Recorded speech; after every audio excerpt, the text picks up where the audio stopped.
Hey everyone, it's Katie from Without a Crystal Ball. Welcome to our channel. Okay, so I've got a very quick update for you about Farrah. We haven't talked about Farrah in a minute. I know, you guys love your Farrah Abraham. But I have been busy. You have me stuck in so many different directions that I don't even know where I'm going most days. But since we have been doing some Teen Mom OG stuff, given the new season or the current season that's airing, Miss Abraham has been not without comments about what's being seen on the air. Now, she has been pretty outspoken about her feelings about how Amber Portwood was not let go given everything that happened, and she was let go by the network despite the fact that she has no record. She had no record at the time. And her record is actually relatively minimal. Shocking, I know.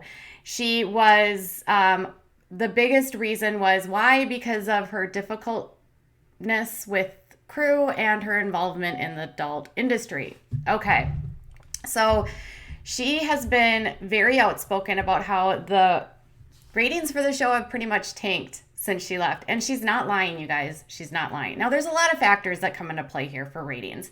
We can't say that Farrah is the only reason because let's be honest, the show has been on for a very long time. The show called Teen Mom is getting a little bit old given the fact that almost all of these ladies are now 29. In fact, Farrah is going to be 29 next month. Amber is already 29. They're all 29. You know what I mean? Like, we're not teenagers anymore, and their kids are 11 and 12 years old. They're almost teenagers. So the show is kind of at a point where it's run its course. Fans, I hear, are bored with storylines. They're tired of the over-scriptedness of it, the fakeness of it, and the fact that, they didn't let go Amber, despite the fact of what happened and how they've painted her as this ultimate, Andrew set me up. Okay? So this last episode, the ratings took a nosedive. And I'm not even lying because last week when Andrew Glennon was featured and he gave his side of the story, ratings were up and they were at 839,000 and it ended at a 0.39. But this week when Amber introduces her new love and we see the passing of Mackenzie, McKee's mother, Angie, this is what we see for the ratings. The ratings now they're in the 7th place, but that doesn't mean a whole lot because their ratings overall are in the red of 704,000. And if you look at that, look at Little People, Big World. Little People, Big World, which is a show that's been on the air since 2006, brought in 2.156 million viewers, whereas Teen Mom OG brought in 704,000, and they dropped to a 0.35 from a 0.39. It's not looking good for this season, okay? So what did Farrah do? Well, Farrah took to Instagram, and she shared this, which says, nothing like a great Teen Mom cameo in TikTok. Maybe this is why the ratings tanked, even with everyone stuck at home, sports canceled, and CBS can't save it. For all wrongfully fired who are overachievers, this is a sign others can't grow with you and respect you. Cheers, moms. Thank you. Next. So she's right. Everyone is at home. Everyone has nothing to do. And why can't people tune in for Teen Mom? You have The Curse of Oak Island, which is a History Channel show.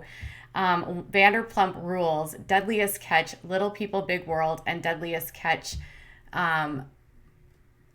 Looks like another series, and The First 48, all beating them out. So the History Channel, A&E, Bravo, and TLC.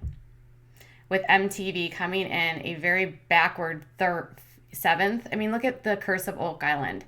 3.4 million people. And even there's even shows below it that are drawing even bigger ratings. Like Tucker Carlson brings in 4 million. Hannity brings in 4 million. Lost Gold of the World War History from the History Channel brings in 1.6 million.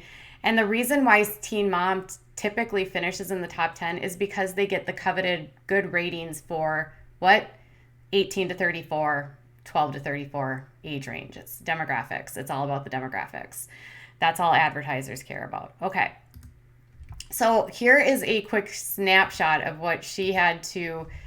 So she's like completely uninterested in what is going on with she's, well, not uninterested, I should say. She believes that, ratings have taken a nosedive because she's gone, which, when Farrah was on air, she absolutely brought in higher ratings. Love her or hate her, the drama that she brought was something that a lot of people tuned in for. In fact, it was what I tuned in for. And when Farrah was fired, I stopped watching until recently when I started recapping it. It didn't mean I stopped following it, but I did stop watching the show when Farrah was off it, because Farrah was really the only reason I watched it, because she was so dramatic and all of her fights with Deborah. And yeah, it got to a point where the show got so judgmental of her choices that it was just like you were tuning in to see how everyone was going to react to her. And it actually makes me, when I think about it in hindsight, I know a lot of you hate her, but I do feel bad with how she was treated for the choices that she made, because even if she made the choice to work in an adult industry, which is completely legal, they didn't like that, but they have been okay with what Amber has done without taking any sort of repercussions. It's just ridiculous. So this is what she had to say on Instagram. I think we want to look at just sort of how people are treated. Do you feel like you respect the people that are around you trying to make the show and spend I respect a lot of people who respect me. Right, but you do have very little empathy or compassion for other people. Okay, so basically, and it continues with saying that, like, out of the 9 moms, she's the only one that has issues with the show, which is completely ridiculous. We know that's not true.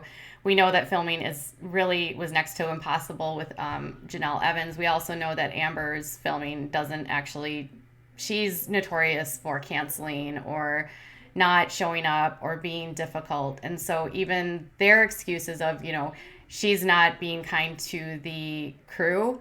Well, she has, at the time, Farrah did have outhouses, or she brought, like those biffs, portable places for the crew to go to the bathroom, which that's her right. It's her house. She doesn't have to allow 30 people that are there to use her facilities. And in fact, other cast members have been known to do the same. In fact, it's rumored that Kale Lowry does the same thing.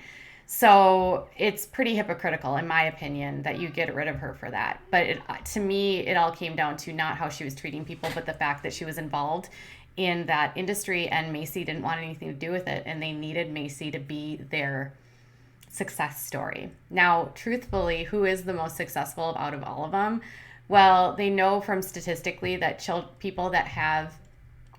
statistics show that if someone has a child during their teenage years, they're likely to have a second child very young.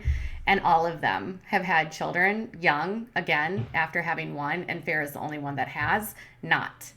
So in that respect, she's, I guess, if that's how you mark success. And she says she's the only one successful. So I don't know what your thoughts are. Tell me, do you agree with her? Are you surprised that the ratings are tanking? Do you think she has anything to do with it? I think a couple of years ago, you could say that the ratings taking a nosedive, because they were like 1.7 million when she was on the show, and now they're 704, but they've been going downhill for the last 2 years. All right, you guys, let me know what your thoughts are. I will be back later with more, and I've got some new links down below because I get so many questions about what I wear. So if you are interested to know what's on my face and you want to buy it, check out my Amazon affiliate links, which I do get a portion of payment for. Bye, guys.